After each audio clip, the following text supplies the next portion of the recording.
ഇന്നത്തെ ജിയോ പൊളിറ്റിക്സ് ഡെവലപ്മെൻറ്റിൽ കുറേ ഇമ്പോർട്ടൻ്റ് ആയിട്ടുള്ള വിഷയങ്ങളുണ്ട്. നമുക്ക് റഷ്യ ഉക്രൈൻ്റെ മേളിൽ ഓർസനിക് മിസൈൽ പ്രയോഗിച്ചതിൻ്റെ ഒരു ഇമ്പാക്റ്റ് എന്താണെന്നുള്ളതും, അതുപോലെ തന്നെ ഇറ്റലിയിലെ ജോർജിയ മെലോണി ഒരു സ്റ്റേറ്റ്മെൻറ്റ്, ശരിക്കും അമേരിക്കയ്ക്കെതിരെയാണോ ഈ സ്റ്റേറ്റ്മെൻറ്റ് അല്ലെങ്കിൽ റഷ്യ അനുകൂലിച്ചാണോ എന്ന് പറയാൻ പറ്റാത്ത രീതിയിലൊരു സ്റ്റേറ്റ്മെൻറ്റ് അവർ പറഞ്ഞിട്ടുണ്ട്. അപ്പോൾ അതിൻ്റെ വിശദാംശങ്ങൾ, അതുപോലെ തന്നെ യു കെയുമായിട്ട് ചെറിയൊരു അക്കാഡമിക് ഇഷ്യൂ എന്ന് പറഞ്ഞാൽ യു എയിൽ നിന്നും പഠിക്കാൻ പോകുന്ന സ്റ്റുഡൻസുകൾക്ക് വേണ്ട ആ ഒരു ഫണ്ടുമായിട്ട് ബന്ധപ്പെട്ട വിഷയം. അതിൽ വളരെ നിർണായകമായിട്ടൊരു വെളിപ്പെടുത്തലും കൂടി യു എ നടത്തിയിട്ടുണ്ട്. അതൊരു ഗ്ലോബൽ അക്നോളജ്മെൻറ്റ് എന്നുള്ള നിലയിൽ വേണമെങ്കിൽ നമുക്ക് കരുതാമല്ല, ശരിക്കും അതൊരു ഗ്ലോബൽ അക്നോളജ്മെൻറ്റ് തന്നെയാണ്. അതുപോലെ തന്നെ ഇറാനിൽ ആയത്തുള്ള ഖമനേയി വെള്ളിയാഴ്ചയുമായിട്ട് ഫ്രൈഡേ പ്രയറിൽ കുറേ പ്രഖ്യാപനങ്ങൾ, അതിനെ തുടർന്ന് ഇറാൻ്റെ ഉള്ളിൽ നടക്കുന്ന കുറേ വിഷയങ്ങൾ, അതുപോലെ മിഡിൽ ഈസ്റ്റുമായിട്ട് ബന്ധപ്പെട്ട് ഇസ്രായേൽ ലെബനാനിൽ നടത്തിയിരിക്കുന്ന കുറച്ച് ആക്രമണങ്ങൾ, അതുപോലെ സിറിയയ്ക്ക് കൊടുത്തിരിക്കുന്ന താക്കീത്, ഇങ്ങനെയുള്ള വിഷയങ്ങളാണ് ഇതിനകത്ത് ഉൾപ്പെടുത്തിയിരിക്കുന്നത്.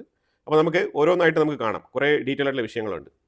അപ്പം ആദ്യമേ തന്നെ റഷ്യയുടെ ഓർസനിക് മിസൈലുമായിട്ട് ബന്ധപ്പെട്ട വിഷയം. അതായത് ഓർസനിക് മിസൈൽ എന്ന് പറയുമ്പോഴത്തേക്കും ഏതാണ്ട് 4000 ഡിഗ്രി സെൽഷ്യസിൽ അതിൻ്റെ ഹീറ്റ് ജനറേറ്റ് ആവും എന്നുള്ളതാണ് ആദ്യമേ തന്നെ റഷ്യ പറഞ്ഞു വെച്ചിരുന്നത്. അപ്പം ഇതിൻ്റെ പരീക്ഷണ കാലഘട്ടത്തിലെല്ലാം തന്നെ റഷ്യ പറഞ്ഞു വെച്ചിരുന്ന ക്ലെയിം എല്ലാം ഇങ്ങനെ തന്നെയാണ്. അതേപോലെ 6 മുതൽ 8 മിസൈലുകൾ വരെ ഒരു വാർഹെഡിൽ ഘടിപ്പിച്ച് അവർക്ക് ഇത് തൊടുക്കാൻ കഴിയും.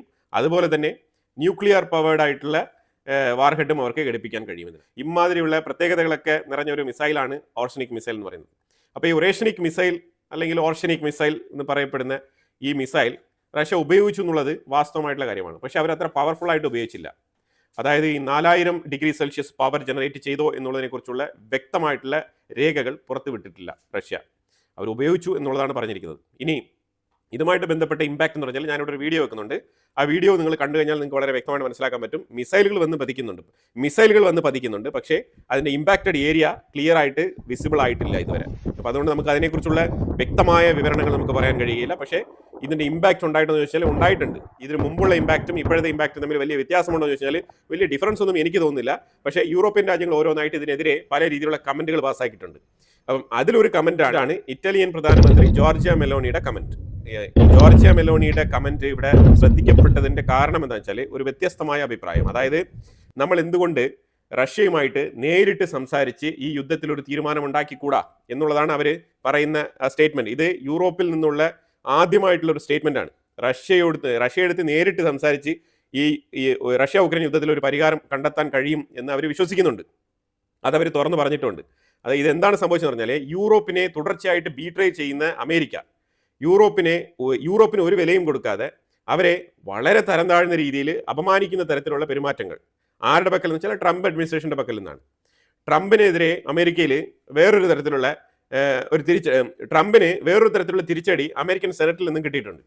അത് ശരിക്കും പറഞ്ഞാൽ ട്രംപ് അതുകൊണ്ടാണ് ഞാൻ ഒരു അന്താരാഷ്ട്ര നിയമങ്ങളെയും ഞാൻ പാലിക്കുന്നില്ല, ഞാൻ എൻ്റെ രാജ്യത്തിൻ്റെ ജനങ്ങളുടെ നന്മ മാത്രമാണ് ആഗ്രഹിക്കുന്നത്, അപ്പോൾ അതുകൊണ്ട് അന്താരാഷ്ട്ര നിയമങ്ങൾ എനിക്ക് ബാധകമല്ല, മൈ റൂൾ മൈ ലോ എന്നുള്ള ബേസിസിലാണ് ട്രംപ് മുന്നോട്ട് പോകുന്നതായിട്ട് ട്രംപ് പറഞ്ഞുകൊണ്ടിരിക്കുന്നത്.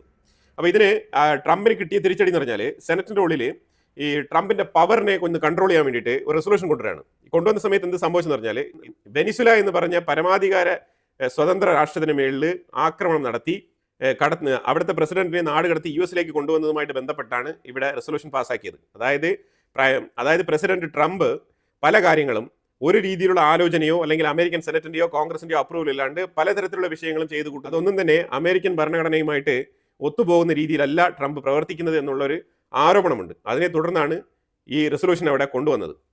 ഇവിടെ കൊണ്ടുവന്നതിൽ സംഭവിച്ചെന്ന് പറഞ്ഞാൽ ട്രംപിൻ്റെ പവർ കുറയ്ക്കണമെന്ന് പറഞ്ഞിട്ടാണ് ഇവർ ഈ റെസൊല്യൂഷൻ പാസ്സാക്കിയത്. അങ്ങനെ പാസ്സാക്കുന്ന സമയത്ത് മെജോറിറ്റി വോട്ടുകൾ US സെനറ്റിലെ റിപ്പബ്ലിക്കൻസിനാണ് പ്രാധാന്യം, അവരാണ് മെജോറിറ്റി. ഏതാണ്ട് 52 അംഗങ്ങളുണ്ട്. പക്ഷേ അതേസമയം 50 താഴെ മാത്രമാണ് ഡെമോക്രറ്റുകളുടെ മെമ്പേഴ്സ് ഉള്ളത്. പക്ഷേ ഈ വോട്ട് രേഖപ്പെടുത്തിയ സമയത്ത് 5 റിപ്പബ്ലിക്കൻസ് അവർ നേരെ ഡെമോക്രറ്റുകളുടെ ഭാഗത്തേക്ക് തിരിഞ്ഞ് വോട്ട് ചെയ്തു. അതാണ് മനസ്സിലാക്കേണ്ടത്. മീൻസ് റിപ്പബ്ലിക്കൻസിനെ ചതിച്ചു, അങ്ങനെയാണ് പൊതുവിൽ പറഞ്ഞു വരുന്നുണ്ടെങ്കിലും ഈ വോട്ടിംഗ് എന്ന് പറയുന്നത് അവിടെ ചതി എന്ന് പറഞ്ഞൊരു വാക്ക് യൂസ് ചെയ്യാൻ പര്യാപ്തമല്ല ശരിക്കും പറഞ്ഞാൽ. കാരണം ഈ വോട്ടിംഗ് എന്ന് പറഞ്ഞത് സ്വതന്ത്രമായിട്ട് അവരുടെ നിലപാട് വ്യക്തമാക്കാനുള്ള ഒരു ടൈമാണത്. അപ്പോൾ അത് അവരുടെ സ്വന്തം താല്പര്യപ്രകാരം യൂസ് ചെയ്യാൻ വേണ്ടിയിട്ടാണ് ആ ഒരു ഓപ്ഷൻ കൊടുക്കുന്നത്. അപ്പോൾ അതുകൊണ്ട് 5 റിപ്പബ്ലിക്കൻസ് ട്രംപിനെതിരെ വോട്ട് ചെയ്തു. ഡെമോക്രാറ്റുകളും പ്ലസ് ഒരു 5 റിപ്പബ്ലിക്കൻസും കൂടി ചേർന്നിട്ട് 52 വോട്ടുകൾ ട്രംപിനെതിരെയായിരുന്നു കിട്ടിയത്. 47 വോട്ടുകൾ മാത്രമാണ് ട്രംപിനെ അനുകൂലിച്ച് രേഖപ്പെടുത്തിയത്. അപ്പോൾ ഇതുകൊണ്ട് സംഭവിച്ചത് ട്രംപ് ഈ സെനറ്റ് റെസൊല്യൂഷനിൽ പരാജയപ്പെട്ടിട്ടുണ്ട്. ഞാനിവിടെ ഒരു മാപ്പ് വെക്കുന്നുണ്ട്. ഈ മാപ്പിൽ വെനിസുലയുടെ സൈഡിൽ നിന്നും 6 ഷിപ്പുകൾ, ടാങ്കർ ഷിപ്പുകൾ, ഈ ക്രൂഡ് ഓയിലുമായിട്ട് ഷിപ്പിംഗ് നടത്തുന്ന സാഹചര്യത്തിൽ ഇതിനെ അമേരിക്ക തടഞ്ഞിരിക്കുകയാണ്. ശരിക്കും പറഞ്ഞാൽ ഇതിൽ ഒരു ഷിപ്പിനെ അമേരിക്ക സീസ് ചെയ്യുമെന്നാണ് മനസ്സിലാക്കാൻ പറ്റുന്നത്. വെനിസുലയിൽ നിന്നും 5 ഷിപ്പുകളാണ് പോയിരിക്കുന്നത്. 6ാമത്തെ ഷിപ്പിന്റെ പേര് നമുക്കറിയില്ല, അൺനോൺ ആണ്. ഇതിന്റെ 5 ഷിപ്പുകൾ കൊടുത്തിരിക്കുന്നത്, ഈ 5 ഷിപ്പുകളുടെ പേര് കൊടുത്തിരിക്കുന്നതിൽ ഒന്ന് വെറോണിക്ക, അതേപോലെ തന്നെ ഗലീലിയോ, ഡാനിഹൈ, സിൻറ്റസ്, എക്സ്പാൻഡർ. അപ്പം ഇത്രയും ഷിപ്പുകളാണ് വെനിസുലയിൽ നിന്ന് പുറപ്പെട്ടത്. അപ്പോൾ ഇത് ട്രംപ് റഷ്യയുടെ ഒരു ഷിപ്പിനെ കടത്തിക്കൊണ്ട് പോയതിന് ശേഷം വീണ്ടും ഇവർ ഷിപ്മെന്റ് സ്റ്റാർട്ട് ചെയ്തിരിക്കുകയാണ്. ഇതെല്ലാം തന്നെ റഷ്യയ്ക്ക് വേണ്ടിയിട്ട് തന്നെയാണെന്നാണ് പറയപ്പെടുന്നത്. അതിൽ ഡയറക്റ്റായിട്ട് റഷ്യയ്ക്ക് പോകുന്നതുമുണ്ട്, ഇൻഡയറക്റ്റ് ആയിട്ട് റഷ്യയ്ക്ക് ഷിപ്മെന്റ് നടത്തുന്ന ഷിപ്പുകളും ഇതിനകത്തുണ്ട്. അപ്പോൾ അതുകൊണ്ട് ഇതെല്ലാം തന്നെ ഷാഡോ ഫ്ലീറ്റുകൾ എന്നാണ് അറിയപ്പെടുന്നത്. അപ്പോൾ ഈ സാഹചര്യത്തിൽ അമേരിക്ക പറഞ്ഞിരിക്കുന്നത് ഇതിൽ നിന്നും ഒരു ഷിപ്പിനെ സീസ് ചെയ്ത് കൊണ്ടുപോകാനുള്ള സാധ്യത വളരെ കൂടുതലാണ്. അതിനുള്ള ഓപ്പറേഷൻ സ്റ്റാർട്ട് ചെയ്തിട്ടുണ്ട്. തീർച്ചയായിട്ടും ഈ ഒരു വീഡിയോ പുറത്തു വരുമ്പോൾ റഷ്യയുടെ ഒരു ഷിപ്പിനെ കൂടി അമേരിക്ക സീസ് ചെയ്ത് കൊണ്ടുപോകാനുള്ള സാധ്യത വളരെ കൂടുതലാണ്, തള്ളിക്കളയാനാവില്ല. ഇനി മെക്സിക്കോയുമായിട്ട് ബന്ധപ്പെട്ട വാർത്തയാണ്. മെക്സിക്കോയെ കുറിച്ച് ട്രംപ് വല്ലാത്ത രീതിയിൽ പറഞ്ഞിട്ടുണ്ട്. മെക്സിക്കോയെ ആക്രമിക്കാൻ വരെ സാധ്യതയുണ്ട് എന്നുള്ള തരത്തിലാണ് ട്രംപ് സ്റ്റേറ്റ്മെന്റ് പറഞ്ഞിരിക്കുന്നത്. അപ്പം ഇതുകൊണ്ട് എന്താണ് ഉദ്ദേശിക്കുന്നത് പറഞ്ഞാൽ മെക്സിക്കോയിൽ നിന്നാണ് ഏറ്റവും കൂടുതൽ മരുന്ന് ഇനി അമേരിക്കയുടെ ഉള്ളിലേക്ക് വരുന്നത് എന്നാണ് പറഞ്ഞിരിക്കുന്നത് സ്റ്റേറ്റ്മെന്റ്. അതേസമയം കൊളംബിയയിൽ നിന്നും ഏറ്റവും കൂടുതൽ മരുന്ന് സപ്ലൈ നടക്കുന്നുണ്ട് എന്നുള്ള വാർത്തയും വരുന്നു. കൊളംബിയൻ പ്രസിഡന്റുമായിട്ട് സംസാരിച്ചിട്ട് ട്രംപ് പറഞ്ഞത് വൈറ്റ് ഹൗസിലേക്ക് വരും, നമുക്ക് ചർച്ച ചെയ്യാം എന്നുള്ള രീതിയിൽ പോസിറ്റീവായിട്ടാണ് സംസാരിച്ചത്. ഏറ്റവും കൂടുതൽ മരുന്ന് കൊളംബിയയിൽ നിന്നാണ് അമേരിക്കയുടെ ഉള്ളിലേക്ക് വരുന്നത് എന്നുള്ളതാണ് മൊത്തത്തിൽ പൊതുവിലുള്ള ഒരു വാർത്ത. പക്ഷേ ട്രംപിനെന്തോ അത് മനസ്സിലാവുന്നില്ല, അല്ലെങ്കിൽ മനസ്സിലായിട്ടും മനസ്സിലാവാത്ത പോലെ അഭിനയിക്കുകയാണ് എന്ന് വേണമെങ്കിൽ നമുക്ക് പറയാം. അപ്പം അങ്ങനെ കൊളംബിയ ആ രീതിയിൽ മുന്നോട്ട് പോകുമ്പോൾ മെക്സിക്കോക്കെതിരെ കർശനമായ നടപടിയെടുക്കും എന്നാണ് ട്രംപ് പറഞ്ഞിരിക്കുന്നത്. അപ്പോൾ ഇതിനെതിരെ മെക്സിക്കോയുടെ ലീഡർ ക്ലൗഡിയ പറഞ്ഞിരിക്കുന്നത്, അതായത് അമേരിക്കയിൽ നിന്നാണ് ഏറ്റവും കൂടുതൽ ഓർഡറുകൾ വരുന്നത്. അപ്പോൾ അമേരിക്കയിൽ നിന്ന് ഓർഡറുകൾ വരുന്നത് കൊണ്ടാണ് അവിടേക്ക് ഇപ്പോൾ കൊളംബിയയിൽ നിന്നോ മെക്സിക്കോയിൽ നിന്നോ, മെക്സിക്കോയിൽ നിന്ന് അവർ പേരെടുത്ത് പറഞ്ഞിട്ടില്ല, ഇങ്ങനെ അനധികൃതമായിട്ട് പ്രവർത്തിക്കുന്ന ഈ രഹസ്യ കച്ചവടം നടത്തുന്ന ഈ മരുന്ന് കച്ചവടക്കാർ അവിടേക്ക് അവരുടെ ഷിപ്മെന്റ് അയച്ചു വെക്കുന്നത്. അല്ലാതെ ഇത് വെറുതെ കൊണ്ടുവന്ന് അമേരിക്കയുടെ കടൽ തീരങ്ങളിൽ ഇങ്ങനെ വിതറിയിട്ട് വരുന്നതല്ല. ഇത് കൃത്യമായിട്ട് ഈ കൺസൈൻമെന്റ് കൈമാറിയിട്ടാണ് വരുന്നത്. അപ്പം അവരെ പിടിക്കാനുള്ള ആ ഒരു പ്രാപ്തി അമേരിക്കയ്ക്ക് ഉണ്ടാവണം. വെറുതെ ഇങ്ങനെ മറ്റുള്ള രാജ്യങ്ങളെ ബ്ലെയിം ചെയ്യരുത് എന്നുള്ള കുറിക്ക് കൊള്ളുന്ന ഒരു മറുപടി മെക്സിക്കോയുടെ പ്രസിഡന്റ് ക്ലൗഡിയ ചോദിച്ചത്. ഇത് വളരെ വ്യക്തമായിട്ടുള്ള ചോദ്യമാണ്. ഇത് ആർക്കും തന്നെ മനസ്സിലാക്കാൻ പറ്റുന്ന, വളരെ എളുപ്പത്തിൽ ചോദിച്ചിരിക്കുന്ന ഒരു ചോദ്യം കൂടിയാണ്. ഏത് കോമൺ മാനും മനസ്സിലാവും എന്താണ് അവർ ഉദ്ദേശിക്കുന്നുള്ളത്. അപ്പം ഇതിലിപ്പോൾ സംഭവിച്ചിരിക്കുന്ന പറഞ്ഞാൽ ട്രംപിന് ഇപ്പം ഇതിന് ഉത്തരവില്ല. ട്രംപ് പറഞ്ഞിരിക്കുന്നത് അങ്ങനെയുള്ള വിമർശനങ്ങളൊന്നും ഇവിടെ വെക്കേണ്ട എന്നുള്ളതാണ് ട്രംപിന്റെ നിലപാട്. ട്രംപിന് അന്താരാഷ്ട്ര നിയമങ്ങളൊന്നും ബാധകമല്ല എന്നുള്ളതാണ് ട്രംപിന്റെ ഇപ്പോഴത്തെ നിലപാട്. അവർ പറഞ്ഞിരിക്കുന്ന മറ്റൊരു റീസൺ എന്ന് പറഞ്ഞാൽ, എങ്ങനെയാണോ അമേരിക്കൻ ഗവൺമെന്റിന് അല്ലെങ്കിൽ ട്രംപ് ഭരണകൂടത്തിന് അവരുടെ രാജ്യത്ത് നിന്ന് ഇത് ഓർഡർ ചെയ്യുന്ന ആൾക്കാരെ കണ്ടെത്താൻ കഴിയാത്തത്, അവരെ നിയന്ത്രിക്കാൻ കഴിയാത്തത്, അല്ലാന്നുണ്ടെങ്കിൽ അവരുടെ ഹോംലാൻഡ് സെക്യൂരിറ്റി ഡിപ്പാർട്ട്മെന്റിന്റെ ഇൻഎഫിഷ്യൻസിയാണ് ഇത് ചൂണ്ടിക്കാണിക്കുന്നത്. ശരിക്കും പറഞ്ഞാൽ അത് വളരെ വ്യക്തമായിട്ടുള്ള കാര്യമാണ്. പൊതുജനങ്ങളെ വെടിവെച്ച് കൊന്നാൽ മാത്രം പോരാ, ഈ കാര്യങ്ങൾ കൃത്യമായിട്ട് ഫോളോ ചെയ്ത് ഈ ഓർഡർ ചെയ്യുന്ന ആൾക്കാരെ പിടിച്ച് ഡീറ്റെയിൻ ചെയ്യാൻ പറ്റാത്തത് എന്തുകൊണ്ടാണ്? ഇപ്പൊ ഇതിനെല്ലാം ഇവർ കാരണമായിട്ട് ചൂണ്ടിക്കാണിക്കുന്നത് ഇല്ലീഗൽ എമിഗ്രന്റുകളാണ്, അവർക്ക് രേഖയില്ല, അവർക്ക് കൃത്യമായിട്ടുള്ള ഡോക്യുമെന്റ് ഇല്ല ഗവൺമെന്റിന്റെ പക്കൽ. അപ്പൊ ഇവരെല്ലാം തന്നെ ഇല്ലീഗൽ എമിഗ്രന്റുകളാണ് എന്നുള്ള രീതിയിലുള്ള ഒരു എക്സ്ക്യൂസ് ആണ് അമേരിക്കൻ ഗവൺമെന്റ് അല്ലെങ്കിൽ ഹോംലാൻഡ് സെക്യൂരിറ്റി എപ്പോഴും കൊടുക്കുന്നത്. പക്ഷെ ഇതല്ല ഫാക്ട്. ശരിക്കും അവിടുത്തെ പാർട്ടികളിൽപ്പെട്ട പല പൊളിറ്റീഷ്യൻസും ഇതിന്റെ പുറകിലുണ്ട് എന്നുള്ളതാണ് യാഥാർത്ഥ്യം. അവരുടെയും കൂടി കച്ചവട താല്പര്യമാണിത്. ഇത് വലിയ രീതിയിലുള്ള ഒരു ബിസിനസ് ഏരിയ ആണ്, നല്ല രീതിയിൽ റവന്യൂ ജനറേറ്റ് ചെയ്യുന്നുണ്ട്. അതാണ് മനസ്സിലാക്കേണ്ടത്. അപ്പം അതിനെ തടയാൻ കഴിവില്ലാതെ മറ്റൊരു രാജ്യത്തിന് മേളിൽ എങ്ങനെയാണ് ആരോപണം ഉന്നയിക്കുന്നത്? എന്ത് തെളിവാണ് ഇതിനുള്ളത്? എങ്ങനെയാണോ നിങ്ങൾക്ക് ഇത് ഓർഡർ ചെയ്യുന്ന ആൾക്കാരെ കണ്ടെത്താൻ പറ്റാത്തത്, അതേപോലെ തന്നെ മെക്സിക്കോയ്ക്കായാലും മറ്റുള്ള ഏതെങ്കിലും രാജ്യത്തിനായാലും അവർക്കും ഇത് കണ്ടെത്താൻ കഴിയില്ല. ആരാണ് അയക്കുന്നത്, ഇത് എങ്ങനെയാണ് സംഭവിക്കുന്നത്, ഇത് കണ്ടെത്താൻ കഴിയില്ല. കാരണം ഇതെല്ലാം തന്നെ സീക്രട്ട് ആയിട്ട് നടക്കുന്ന വിഷയങ്ങളാണ്. അപ്പോൾ രാജ്യത്തിന്റെ പ്രസിഡന്റ് ആയിട്ടിരിക്കുന്ന ആൾക്കാർക്ക് അവരുടെ സെക്യൂരിറ്റി സിസ്റ്റം സ്ട്രെങ്തൻ ചെയ്ത് ഇതിനെ ഫോളോ ചെയ്യാനും കൺട്രോൾ ചെയ്യാനും ശ്രമിക്കാൻ പറ്റും. പക്ഷെ അതേസമയം ആധികാരികമായിട്ട് ഇന്ന സംഘടനയാണ് ഇത് അയക്കുന്നത്, അല്ലെങ്കിൽ ഇന്ന ഏരിയയിൽ നിന്നാണ് ഇത് വരുന്നത് എന്ന് കണ്ടെത്താൻ കഴിയില്ല. അങ്ങനെ ഒരു കണ്ടെത്തൽ നിങ്ങളുടെ പക്കലുണ്ടെങ്കിൽ നിങ്ങൾ തെളിവ് തരൂ, പ്രൂഫ് തരൂ, എന്നിട്ട് ഞങ്ങൾ ആക്ഷൻ എടുക്കാം. അങ്ങനെയാണ് വളരെ വ്യക്തമായിട്ടുള്ള സ്റ്റേറ്റ്മെന്റ് ആണ് അവർ പറഞ്ഞിരിക്കുന്നത്. എനിവേ, എന്തായാലും മെക്സിക്കോയെ എന്തെങ്കിലുമൊക്കെ ഒന്ന് ചെയ്തിട്ടേ ട്രംപ് അടങ്ങിയിരിക്കൂ എന്നുള്ള തരത്തിലാണ് ഇപ്പം സ്റ്റേറ്റ്മെന്റുകളൊക്കെ പറഞ്ഞിരിക്കുന്നത്. ഈ തെഹ്റാനിൽ നടക്കുന്ന കുറച്ച് വിഷയങ്ങൾ. ആയത്തുൽ അലി ഖമനേയി വെള്ളിയാഴ്ചയുമായിട്ട് ഫ്രൈഡേ പ്രയറിൽ ഒരു സ്പീച്ച് കൊടുത്തിട്ടുണ്ടായിരുന്നു. അമേരിക്കയ്ക്കെതിരെയാണ് സ്പീച്ച് കൊടുത്തിട്ടുണ്ട്. വളരെ കടുത്ത ഭാഷയിൽ അമേരിക്കയെ വിമർശിച്ചിട്ടുണ്ട്. അമേരിക്കയുടെ കരങ്ങളാണ് ഇറാന്റെ ഉള്ളിലുള്ള പല ഗവൺമെന്റ് ഉദ്യോഗസ്ഥരുടെയും കൊലപാതകത്തിന് പുറകിൽ എന്നുള്ള രീതിയിലുള്ള സ്റ്റേറ്റ്മെന്റുകളൊക്കെ പറഞ്ഞിട്ടുണ്ട്. അതൊക്കെ ഒരു സൈഡിൽ ഇരുന്നാലും ഇറാന്റെ IRGC ഭരണകൂടത്തിനെ അനുകൂലിച്ചും ഒരു തരത്തിലുള്ള പ്രതിഷേധം അവിടെ നടക്കുന്നത്. പ്രൊട്ടസ്റ്റ് നടത്തുന്ന ആൾക്കാരെ ചെറുത്ത് തോൽപ്പിക്കാൻ വേണ്ടിയിട്ട് മറ്റൊരു സംഘം ഇപ്പം രംഗത്തിറങ്ങിയിട്ടുണ്ട്. ഇപ്പൊ രണ്ട് കൂട്ടരും തമ്മിൽ അങ്ങോട്ടും ഇങ്ങോട്ടും അടിയാണ്. കോമൺ മാൻ, അതായത് സാധാരണക്കാരുടെ ഇടയിലും ഇപ്പൊ തോക്ക് കൾച്ചർ, അതാണ് ഇപ്പം ഇറാന്റെ ഉള്ളിൽ നടക്കുന്നത്. ഇവർക്ക് എവിടെ നിന്ന് തോക്ക് കിട്ടി എന്നുള്ളതൊക്കെ ചോദ്യചിഹ്നമാണ്. അതെന്തായാലും ഇറാഖിന്റെ സൈഡിൽ നിന്നും തുർക്കിയുടെ സൈഡിൽ നിന്നൊക്കെ തോക്കുകൾ സപ്ലൈ ചെയ്യപ്പെടുന്നുണ്ട് എന്നുള്ളതാണ് വാർത്ത.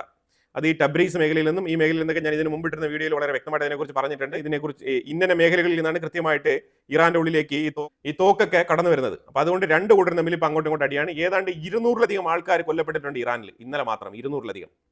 അതാണ് പരസ്പരം അങ്ങോട്ടും ഇങ്ങോട്ടും വെടിവെച്ചിട്ടും. അതുപോലെ പൊതുജനങ്ങൾക്ക് നേരെയാണ് ഏറ്റവും കൂടുതൽ IRGC വെടിവെക്കുന്നത്.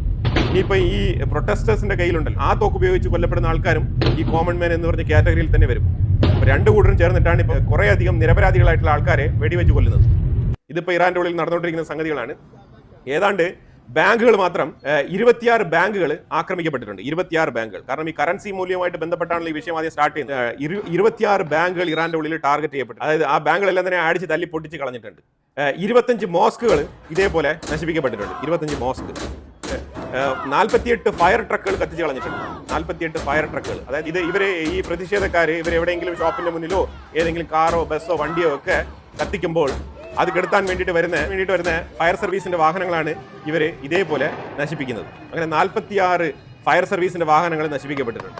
അതുപോലെ 2 IRGC ഉദ്യോഗസ്ഥർ കൊല്ലപ്പെട്ടിട്ടുണ്ട്. ഈ പ്രതിഷേധക്കാരുടെ സൈഡിൽ നിന്നുള്ള വെടിയേറ്റ് 2 IRGC ഉദ്യോഗസ്ഥർ കൊല്ലപ്പെട്ടിട്ടുണ്ട്.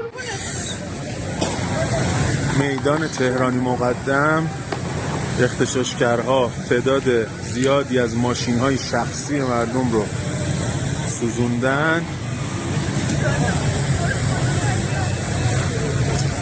و مسجد الرسول رو هم می‌بینید که سوزوندن. مسجد خدا رو سوزوندن. مردم تکلیفشون رو با شما روشن خواهند کرد. ഇനി നമ്മൾ UAE-യുമായിട്ട് ബന്ധപ്പെട്ട വാർത്ത നമ്മൾ നോക്കിക്കഴിഞ്ഞാൽ UAE UK-യിലേക്ക് പഠിക്കാൻ പോകുന്ന വിദ്യാർത്ഥികൾക്കുള്ള ഗ്രാന്റ്, അതിന്റെ എയ്ഡ് ഇനി കൊടുക്കില്ല എന്ന് പറഞ്ഞിട്ടുണ്ട്. അപ്പോൾ ഈ തീരുമാനം എടുത്തത് എന്തുകൊണ്ടാണെന്ന് പറഞ്ഞാൽ UAE-യിൽ നിന്നും UK-യിലേക്ക് പഠിക്കാൻ പോകുന്ന വിദ്യാർത്ഥികൾ അവിടെ പഠനം പൂർത്തിയായിട്ട് മടങ്ങി വരുമ്പോൾ ബ്രദർഹുഡിന്റെ ഐഡിയോളജിയുമായിട്ട് തീവ്ര നിലപാടുള്ള ഭീകരവാദികളായിട്ട് മാറിയിട്ടുണ്ട് എന്നുള്ളതാണ് UAE പറഞ്ഞു വെക്കുന്ന ന്യായം. അവർ കൃത്യമായിട്ട് പറയാണിത്. അവരുടെ പഠനത്തിൽ ഉണ്ടായ കണ്ടെത്തലാണിത്. UAE പൗരന്മാരായിട്ടുള്ള ആൾക്കാർ തന്നെ പോയിട്ട് ഈ ആശയത്തിൽ പെട്ട് അവര് ഈ തീവ്ര നിലപാടുള്ള ഭീകരവാദികളായി മാറിയിട്ടാണ് വരുന്നത് ആശയം കൊണ്ട്. അത് UAE കൃത്യമായിട്ട് ഇവരെ മോണിറ്റർ ചെയ്ത് സൈക്കോളജിക്കലി ഇവരെ കൗൺസിലിംഗ് ചെയ്ത് കൃത്യമായിട്ട് വിലയിരുത്തിയിട്ടുണ്ട്. അതിനെ തുടർന്നാണ് ഇനി UK-യിലേക്ക് പഠിക്കാൻ പോകണ്ട, ഇനി അഥവാ പോകുന്നെങ്കിൽ നിങ്ങളുടെ ഓൺ എക്സ്പെൻസസിൽ പൊയ്ക്കോളൂ, ഗവൺമെന്റിൽ നിന്ന് പൈസ തരില്ല എന്ന് പറഞ്ഞിരിക്കുന്നത്. ഇത് വളരെ കൃത്യമായിട്ടുള്ള ഒരു തീരുമാനമാണ്. പക്ഷേ ഇതൊരു അറിയിപ്പും കൂടിയാണ്, ലോകത്തേക്കുള്ള ഒരു അറിയിപ്പാണ്.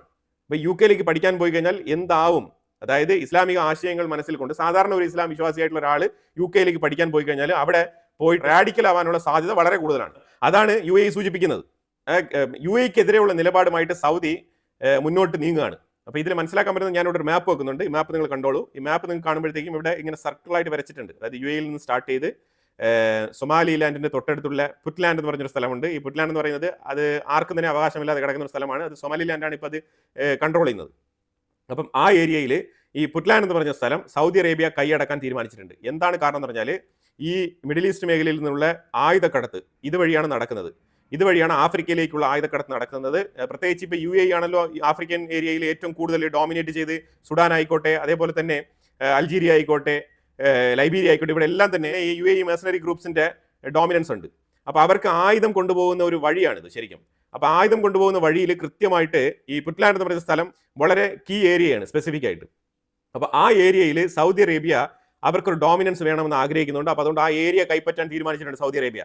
അപ്പോൾ അതായത് UAE എത്രത്തോളം വേണ്ട എന്നിങ്ങനെ മാറി പോയാലും സൗദി അറേബ്യ വിടുന്നത് പോലെ തോന്നുന്നില്ല. സൗദി അറേബ്യ നിർബന്ധിച്ച് UAE-യെ ഓപ്പോസിറ്റ് സൈഡിൽ നിർത്താൻ ആഗ്രഹിക്കുന്നു. എത്രത്തോളം UAE മാറി പോയാലും വീണ്ടും UAE-യെ പോയി ചൊറിഞ്ഞുകൊണ്ടിരിക്കുകയാണ്. അതാണ് ഇപ്പോൾ സംഭവിച്ചുകൊണ്ടിരിക്കുന്നത്.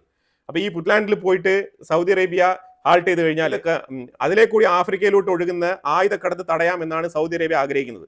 പക്ഷേ ഈ ആയുധക്കടത്ത് തടഞ്ഞാലും അവിടെ കുറേ എണ്ണം മരിച്ചു വീഴും ആഫ്രിക്കയുടെ ഉള്ളിൽ. അതാണ് മനസ്സിലാക്കേണ്ടത്. അപ്പോൾ എനിവേ എന്തായാലും ഇതാണ് നിലവിലുള്ള അപ്ഡേറ്റ്.